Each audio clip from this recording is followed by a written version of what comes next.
आज का परमेश्वर का वचन बहुत प्यारा वचन है और आज का वचन है the love letter of Jesus Christ, यीशु का प्रेम पत्र। मैं पोस्टमैन बनकर आपके लिए यीशु का प्रेम पत्र लेकर आई हूँ कि प्रेम पत्र मतलब लव लेटर। जब किसी का लव लेटर आता है किसी के नाम पर तो हम कितने खुश हो जाते हैं कि मेरे नाम पर मेरा लव लेटर आया हुआ है, और हम उसके लिए कैसे भी करके उस लव लेटर को पाना चाहते हैं और उसको पाने के लिए हम कुछ भी करना चाहते हैं। तो ये जो प्रेम पत्र है वो कोई इमोशनल प्रेम पत्र नहीं है, भावनात्मक नहीं है, न ही यह किसी मनुष्य के द्वारा लिखा गया प्रेम पत्र है, बल्कि यह एक शक्तिशाली और आत्मिक हथियार है। ये कहानी नहीं है, यह आत्मिक आज़ादी का प्रमाण है। यह आपकी आत्मिक आज़ादी का प्रमाण है कि यीशु मसीह ने आपके लिए लव लेटर लिख के भेजा है। लव लेटर किसको लिखा जाता है? जिससे बहुत प्रेम हम लोग करते हैं। यह आत्मिक आज़ादी का आपके लिए एक दस्तावेज परमेश्वर ने स्वर्ग से हमारे लिए भेजा है। लव लेटर परमेश्वर ने हमारे लिए भेजा है। हम निकालेंगे कुलुस्सियों उसका 2 उसके 14 का वचन। परमेश्वर का वचन कहता है, और विधियों का वह लेख जो हमारे नाम पर और हमारे विरोध में था मिटा डाला और उसे क्रूस पर कीलों से जड़कर सामने से हटा दिया। मतलब विधियों का वह लेख जो विरोध में था वो मिटा डाला। मतलब हमारे नाम से ये लेख जो है, वो लेख मतलब क्या है? मतलब हमारे नाम से निकला गया वारंट। जो हम लोग अगर जेल में जाते हैं, जेल में जाने से पहले हमारा वारंट निकलता है, तब जाके हम जेल में जाते हैं। तो हमारा भी वारंट निकला था कि ये हत्यारा है, ये व्यभिचारी है, ये चोर है, ये लुटेरा है, ये बदमाश है, ये शराबी है, ये नशे करता है, ये लड़कियों के पीछे भागता है, ये लड़की। इस प्रकार से ये हमारे ऊपर में आरोप पत्र, मतलब जिसको बोलते हैं वारंट, जेल का वारंट, पुलिस का वारंट जब हमारे पीछे निकलता है उसे ही लेख कहा जाता है। अगर आप एक यूनानी शब्द ग्रीक लैंग्वेज में अगर आप इसे देखते हो तो कैरियोग्राफन इसको बोलते हैं। कैरियोग्राफन इसे बोलते हैं क्योंकि ये हाथ से लिखा हुआ ऋण पत्र नहीं है, ऋण पत्र और कानूनी दस्तावेज है ये। मतलब परमेश्वर के अनुग्रह के द्वारा, परमेश्वर के आत्मा के द्वारा प्रेरित किया गया और मनुष्य के द्वारा लिखा गया। मनुष्य ने इसे लिखा और हमारे तक भेजा। वो क्या था? परमेश्वर का दस्तावेज, जो हमारे नाम से जो वारंट निकला था कि ये गलत था, इसके जितने भी पाप है उसके वजह से जो हमारा वारंट निकला था। लेकिन यीशु मसीह ने हमारे लिए अपने क्रूस पर कुर्बान होकर हमारे लिए, क्योंकि रोमियो उसका 3:23 अगर हम निकालते हैं कि इसलिए कि सबने पाप किया है और परमेश्वर की महिमा से रहित है। मतलब सबने पाप किया, ऐसा कोई नहीं है कि जिसने पाप न किया हो। सबने पाप किया है और इसीलिए यीशु मसीह ने यहाँ पर क्या कहा कि उसका 3 का रोमियो उसका 3:23 के अनुसार कि सबने पाप किया और परमेश्वर की, इसीलिए परमेश्वर की महिमा से वो रहित हो गए। क्योंकि सबने पाप किया और परमेश्वर से दूरी बना ली, सब पाप में डूब गए। शैतान ने उनके जीवन में काम किया, पाप किया, उसके वजह से यीशु मसीह का जो प्रेम था, जो परमेश्वर का जो प्रेम था, उन्होंने उसको खो दिया। क्योंकि जब हम पाप करते हैं परमेश्वर की ओर नहीं बढ़ पाते। जब हम पाप करते हैं तो हम पवित्रता में नहीं चलते, वे विचार में चलते हैं। इस वजह से परमेश्वर का प्रेम हमसे दूर हो गया और वो विधियों का जो लेख था वो मिटा डाला। किसने? यीशु मसीह ने। कहाँ पर? एक अदालत है, ऊपर स्वर्ग में एक अदालत है, वहां पर जो न्याय करने वाला हमारा परमेश्वर है और मध्यस्थी करने वाला हमारा यीशु मसीह है और पाप का लेखा जोखा रखने वाला हमारा यीशु मसीह है, और जो कि हमारे लिए वारंट बनाता है वो है शैतान।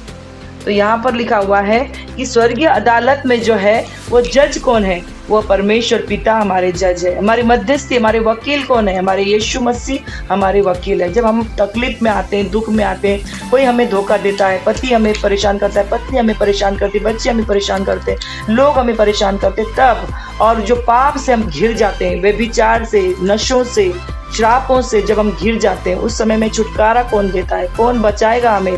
इस प्रकार सा हमारा जो युद्ध है वो लड़ने वाला कौन है, हमारे अदालत में हमारा यीशु मसीह हमारे लिए मध्यस्थी करता है। लेकिन वारंट निकाल के कौन जाता है, शैतान हमारे नाम का वारंट निकाल के जाता है। देखो यहाँ उसने गाली दिया था, यहाँ उसने झूठ बोला था, यहाँ पर उसने लोगों को चीट किया था, ठगी किया था, वहाँ पर लोगों को बुरा भला किया था, कहा था, और गंदे कामों में वो लिप्त था, और हत्या में, मर्डर में उसमें शामिल हुआ था, व्यभिचार में शामिल हुआ था, नशों में शामिल हुआ था। इस प्रकार से वो हमारे नाम का शैतान क्या करता है, वारंट बनाता है। और जब वो वारंट बनाता है तो उसी प्रकार यीशु मसीह का जो एक स्वर्गदूत है, वो स्वर्गदूत भी उस वारंट को खारिज करने के लिए अपने साथ में जो लेख है वो लेकर जाता है कि हाँ यहाँ पर ये गलत था, यहाँ पर यहाँ सही था। शैतान कितना गलत और परमेश्वर का दूत कितना सही, वो वहाँ पर यीशु मसीह मध्यस्थी करके, प्रार्थना करके हमारे लिए अदालत तक उसकी सुनवाई होती है। और जो सही होता है, जो मनुष्य सही होता है, उसके साथ में यीशु मसीह होते हैं। हालेलुया।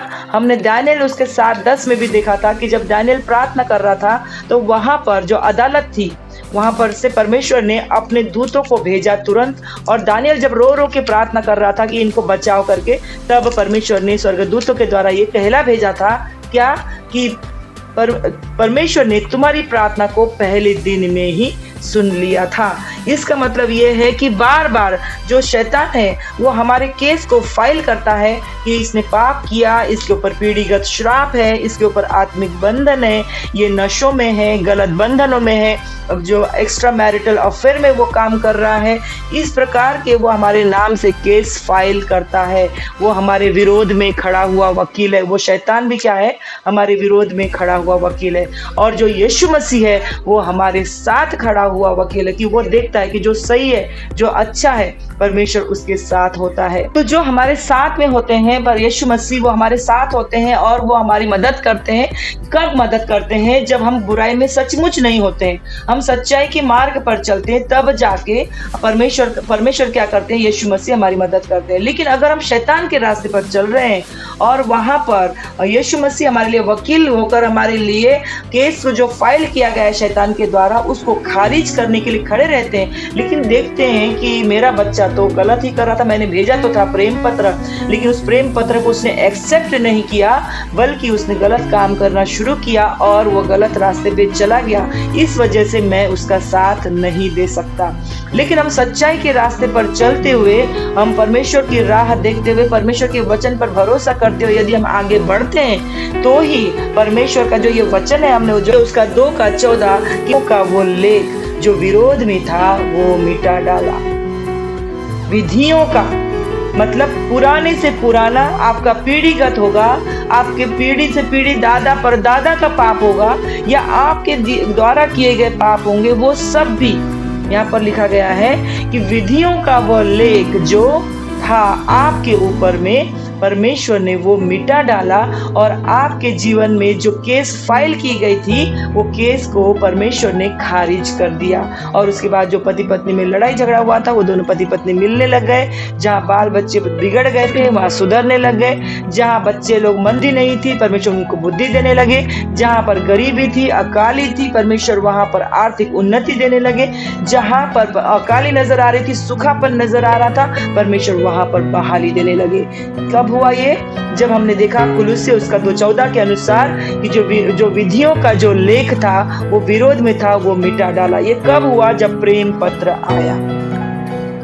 जब वो प्रेम पत्र आया तब जाके वो विधियों का लेख जो था, वो हमारे विरोध में जो किया गया केस था, फाइल किया गया था, वह तोड़ दिया गया, वो खारिज किया गया। और दस्तावेज से शैतान जो हमको दोषी ठहराने वाला था, लेकिन हम दोषी नहीं ठहराए गए, शैतान ही दोषी ठहराया गया। किसके द्वारा? परमेश्वर के दिए गए प्रेम पत्र के द्वारा।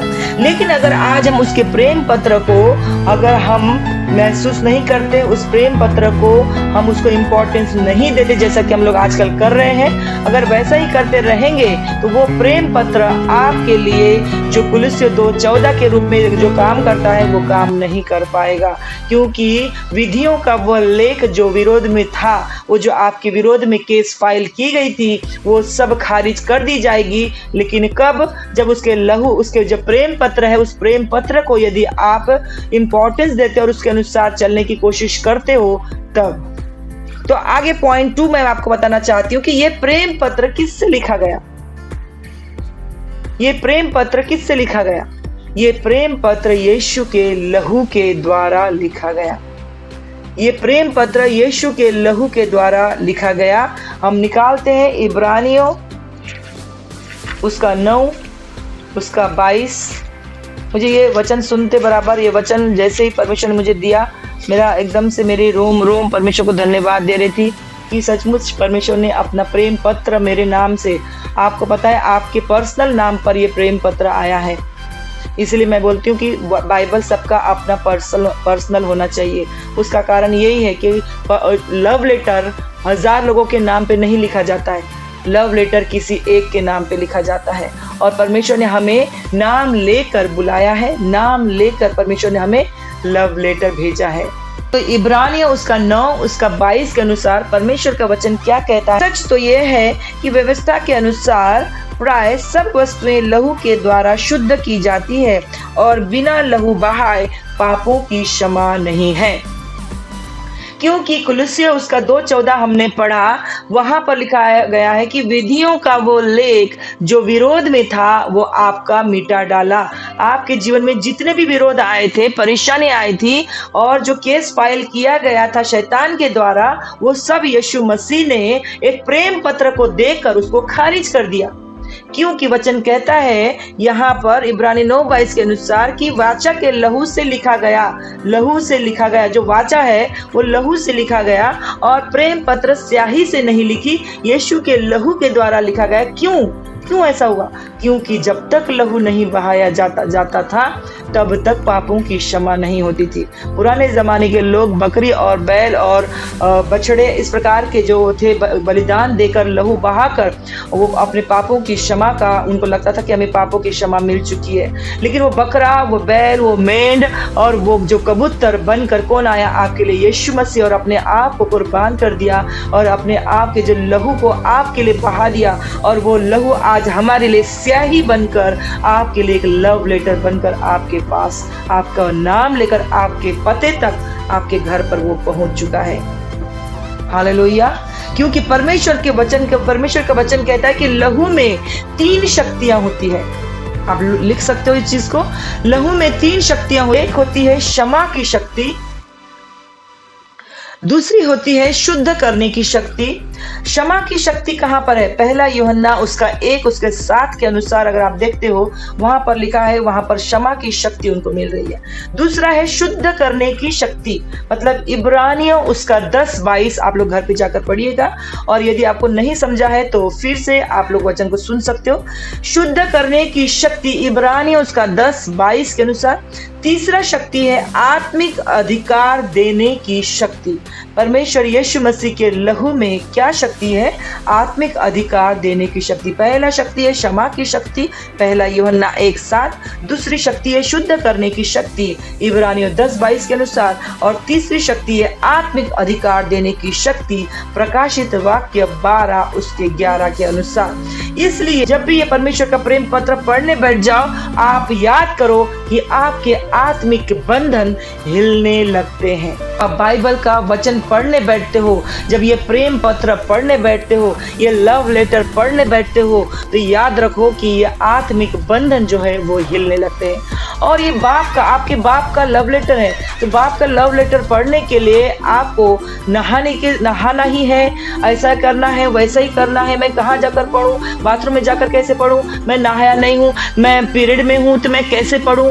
इस प्रकार की बातों के द्वारा नहीं, क्योंकि लव लेटर पढ़ने के लिए आपको सिर्फ हृदय की शुद्धता की जरूरत है। शारीरिक शुद्धता की जरूरत है, आपको हृदय की शुद्धता की जरूरत है। शारीरिक शुद्धता इसका नहीं है, इसका मतलब ये नहीं कि शराब पीकर आओ, व्यभिचार करके आओ, चोरी करके आओ, फिर बैठ जाओ, नहीं, वो गलत है। मैं आपको ये बोल रही हूँ, नहाने धोने हाथ पर, मैंने उस दिन आपको बताया था, मत्ती उसका 15 उसका 10 से लेकर 20 तक मैंने आपको वचन बताया था। अशुद्ध करने वाली बातें अंदर से आती है, बाहर से नहीं आती है। इसीलिए आपका हृदय शुद्ध होना चाहिए जब आप परमेश्वर पिता के लव लेटर को पढ़ने पाओ। हालेलुया। लहू में 3 शक्तियां होती हैं। एक है क्षमा की शक्ति, पहला यूहन्ना उसका 1 उसके 7, मतलब आपका जितना भी विरोधी क्यों ना होगा, आप उसको क्या कर दोगे, क्षमा कर दोगे। इतना क्षमा करने का पावर आपके अंदर में होता है। दूसरा, अगर आपके पास में परमेश्वर का लहू है, तो आपके पास में एक लहू की शक्ति है। वो दूसरा नंबर है कि आपको शुद्ध करने की शक्ति होती है उसमें। और सिर्फ आप शुद्ध नहीं होते हो, आपसे रिलेटेड जितने लोग हैं उनको भी परमेश्वर शुद्ध और पवित्र करता है। तीसरा पॉइंट कि जब आपके पास वो लहू का सामर्थ होता है, तो वो शक्ति, कौन सी शक्ति मिलती है आपके अंदर में, आत्मिक अधिकार पाने की शक्ति होती है आपके पास। आपने आत्मिक अधिकार को, इसीलिए हम परमेश्वर को बोलते हैं, परमेश्वर लूका 10:19 के अनुसार, मरकुस 16:17 के अनुसार, मैं तेरे आत्मिक अधिकार। वो कैसे हुआ? यीशु के प्रेम पत्र के कारण आज आपको वो अधिकार मिला है। अदरवाइज आपके पास अधिकार नहीं होता। लोग जैसे अंधकार में अभी मर रहे हैं ना, जो अंधकार में तकलीफ में है, रो रहे हैं, अपने पति, अपने पत्नी, अपने बच्चों, अपने बीमारी के कारण जो रो रहे हैं ना, वैसे ही रोना पड़ा रहता आज। लेकिन आज हम अधिकार लेकर डांटते हैं शैतान को, अधिकार लेकर तलवार से काटते हैं उसको, अधिकार लेकर और परमेश्वर की पवित्र आत्मा की अग्नि से उसको जलाकर भस्म और राख करते हैं। ये कैसे होता है? प्रेम पत्र के कारण। यीशु का प्रेम पत्र यदि आपके पास नहीं होता, तो आज आपके पास भी वो अधिकार नहीं होता। आज आपके पास में वो 3 आत्मिक शक्ति नहीं होती। आप दूसरों को क्षमा नहीं कर पाते और अपराध अंदर भर भर के बीमार होके बैठ जाते और एक दिन हर एक प्रकार की बीमारियों को लेकर मर जाते।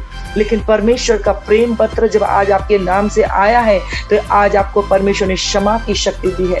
दूसरा आपको दिया है, आप खुद भी शुद्ध हो सकते हो और दूसरों को भी शुद्ध कर सकते हो।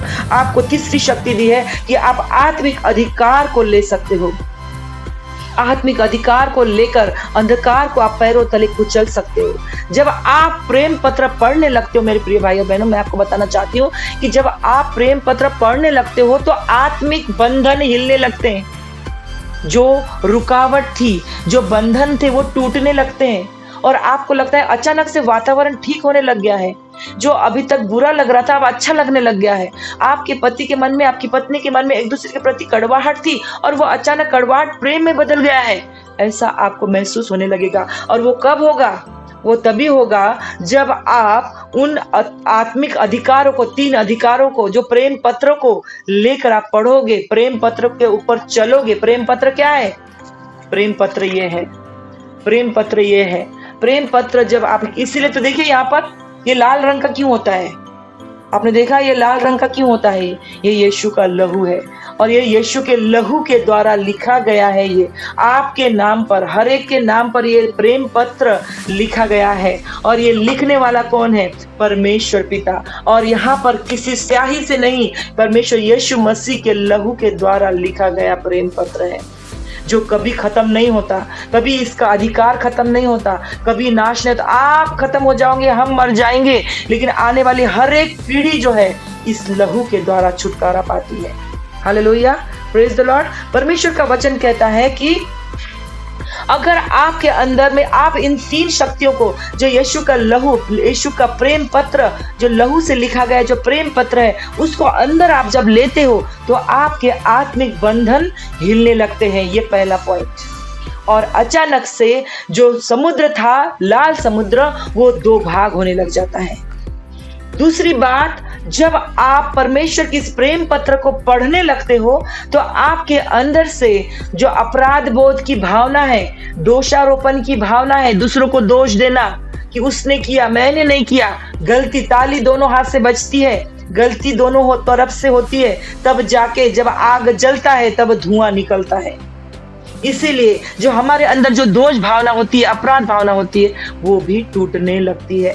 तीसरा, शैतान का दावा हम पर से खत्म होने लगता है जब हम परमेश्वर के इस प्रेम पत्र को पढ़ते हैं। मेरे प्रिय बच्चों, कि जब हम परमेश्वर के इस जो लव लेटर को पढ़ते हैं, तब शैतान का दावा हमारे जीवन से खत्म हो जाता है और उसने जो केस हम पर की थी, वो जो केस फाइल की थी, वो टूट जाता है।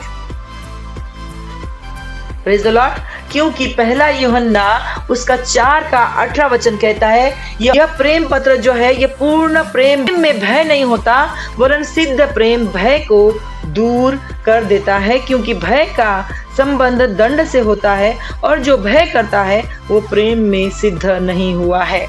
अगर आपको डरना है, परमेश्वर से डरो, लेकिन किसी वस्तु से डरने की जरूरत नहीं है। मैंने आपको पिछले दिनों भी बताया था कि डरना किससे है? जो आपके शरीर को घात कर सकता है, उससे डरने की जरूरत नहीं है। आपका आत्मा जो घायल करता है, उससे डरने की जरूरत है। और वो कौन है? यीशु मसीह। बस उसका भय रखो। यहाँ पर लिखा है कि पूर्ण प्रेम भय को दूर करता है। यदि आपके अंदर किसी बात का डर है, मुझे पति छोड़ देगा, पत्नी छोड़ देगी, बच्चा का पता नहीं उसका भविष्य क्या होगा, हम बीमार तो नहीं हो जाएंगे, हम बर्बाद तो नहीं हो जाएंगे, क्या हम गरीब तो नहीं हो जाएंगे, हमारा पैसा बर्बाद तो नहीं हो, इस प्रकार का भय यदि आपके अंदर है, तो आपको परमेश्वर के प्रेम पत्र पढ़ने की आवश्यकता है। जब आप परमेश्वर के प्रेम पत्र को पढ़ोगे, तो आपके अंदर में वो 3 जो मैंने अभी आपको बताया कि आपके अंदर में वो आत्मिक बंधन जो बंधे थे, वो हिलने लग जाएंगे। दूसरा, आपके अंदर जो दोष भावना है, अपराध बोध की भावना है, वो खत्म होने लग जाती है। और तीसरा चीज, जब आप परमेश्वर के प्रेम पत्र को पढ़ते हो, तो आपके जीवन से शैतान का दावा पूरी रीति से खत्म हो जाता है और जो केस उसने फाइल की थी, वो खारिज हो जाती है। हालेलुया। तो ये प्रेम पत्र कहां पर लिखा गया था? ये प्रेम पत्र क्रूस पर लिखा गया था। बहुत लोग क्रूस को दुख का चिन्ह समझते हैं। क्रूस दुख का चिन्ह नहीं होता है। ये होता है क्रूस युद्ध का मैदान। क्रूस था युद्ध का मैदान, दुख का क्षेत्र नहीं था। वहां पर हमारे लिए लड़ा गया, हमारे लिए लड़ा गया। वो युद्ध था कि हम मेरे बच्चों के लिए लड़ रहा हूं और मेरे बच्चों को मैं बचा के छोड़ूंगा। और क्रूस पर कुर्बान होना और फिर मरकर जी उठना, ये साबित करता है कि हम भी जी उठे हैं और हम भी हर परिस्थिति से बाहर निकल चुके हैं। अभी हम कितने भी घोर अंधकार की तराई में होकर क्यों न चल रहे होंगे, लेकिन परमेश्वर का वचन कहता है कि हम बाहर निकल चुके हैं। दूसरा इतिहास उसका 6:1 कहता है और भजन संहिता 23 उसका 4 कहता है कि हम जब घोर अंधकार की तराई में होकर चलते हैं ना, वहीं पर आपको यीशु मसीह मिलते हैं। हालेलुया। क्योंकि उसी क्रूस पर, कुलुस्सी 2 उसके 15 के अनुसार, उसी क्रूस पर पाप टूटा, उसी क्रूस पर श्राप टूटा, उसी क्रूस पर मृत्यु का अधिकार टूटा, उसी क्रूस पर शैतान की कानूनी पकड़ टूट गई। हालेलुया। मैं फिर से बोलना चाहती हूँ कि उसी क्रूस पर कुलुस्सी 2:15 के अनुसार पाप टूट गया, श्राप टूट गया, मृत्यु का अधिकार टूट गया और शैतान की कानूनी पकड़ टूट गई। तो इसलिए यह प्रेम पत्र पढ़ना आत्मिक आजादी को स्वीकार करना होता है। हालेलुया। परमेश्वर का वचन कहता है कि जब भी आप परमेश्वर के प्रेम पत्र को पढ़ो, तब आप समझ जाना आपने परमेश्वर की आत्मिक आजादी को स्वीकार किया है। और अगर आप वचन नहीं पढ़ते हो, तो आपको शैतान के बंधन में रहना ही पसंद है, आप ये जाहिर करते हो। अगर आप, फिर से मैं रिपीट करना चाहती हूँ, अगर आप परमेश्वर के प्रेम पत्र को पढ़ते हो, इसका मतलब यह है कि आपने परमेश्वर की आत्मिक आजादी को स्वीकार किया है।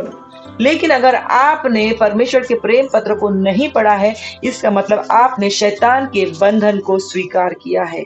तो आपके ऊपर है वो कि आप शैतान की बंधन को पसंद करते हो या पवित्र आत्मा की आजादी को स्वीकार करते हो, ये आपके ऊपर है। क्योंकि धर्म कहता है कोशिश करो, लेकिन प्रेम कहता है स्वीकार करो। धर्म क्या कहता है? धर्म कहता है कोशिश करते रहो, लेकिन प्रेम कहता है स्वीकार करते रहो। गलातिय 5:1 के अनुसार परमेश्वर ने हमें स्वतंत्रता के लिए मसीह में स्वतंत्र कर दिया है। इसीलिए स्वतंत्र हो जाओ, B free in the mighty name of Jesus. मैं घोषणा करती हूँ यीशु की बेटी होने के नाते कि आपके जीवन में जो प्रेम पत्र आप नहीं पढ़ पा रहे हो, यीशु के लहू के द्वारा लिखे गए प्रेम पत्र को आप नहीं पढ़ पा रहे हो, और जिसके कारण वो जो 3 शक्ति है वो आपको नहीं मिल पा रही है, जिसके कारण आपका क्रूस पर श्राप नहीं टूट रहा, पाप नहीं टूट रहा, मृत्यु का अधिकार नहीं टूट रहा, शैतान का अधिकार नहीं टूट रहा, तो आज ही आप उस वचन को, उस प्रेम पत्र को आप इंपॉर्टेंस देना शुरू करो, ताकि आपके जीवन से सारा अंधकार खत्म होने पाए यीशु मसीह के नाम से। मैं घोषणा करती हूँ अब्बा खुदा परमेश्वर, हर एक के जीवन से वो कानूनी, शैतान की कानूनी पकड़ टूट जाए और अधिकार टूट जाए यीशु मसीह के नाम से। मैं घोषणा करती हूँ जीसस, मैं अब परमेश्वर के प्रेम पत्र को पूरी रीति से पढ़ूंगी, उस पर भरोसा करूंगी, उस पर विश्वास करूंगी, क्योंकि अपने हाथों को परमेश्वर के अपने यहाँ पर अपने चेस्ट पर रखे और परमेश्वर को बोले, परमेश्वर मैं अब तेरे लव लेटर को जरूर पढ़ूंगी, और क्योंकि मैं अब शैतान की संपत्ति नहीं हूं, मैं यीशु के लहू के द्वारा खरीदी गई हूं। मेरे खिलाफ हर आरोप पत्र अब रद्द हो चुका है। मैं घोषणा करती हूं कि हर डर, हर दोष, हर अस्वीकृति अभी यीशु मसीह के नाम से, परमेश्वर के प्रिय पुत्र के नाम से निकल चुका है और मैं मुक्त हो चुकी हूं, क्योंकि अब मेरा रोना, मेरा बोझ का उतरना और शांति का अनुभव मेरे जीवन में शुरू हो चुका है। मैं घोषणा करती हूँ, मैं घोषणा करती हूँ पिता परमेश्वर, इब्रानियों 8:12 के अनुसार मेरा दोष मिट चुका है, और पिता परमेश्वर अब मैं उनके अधर्म को कभी फिर स्मरण नहीं करूंगा, पर परमेश्वर तेरे प्रेम पत्र को मैं स्मरण करता रहूंगा। Hallelujah, praise the Lord. परमेश्वर आप सबको बहुतायत से आशीष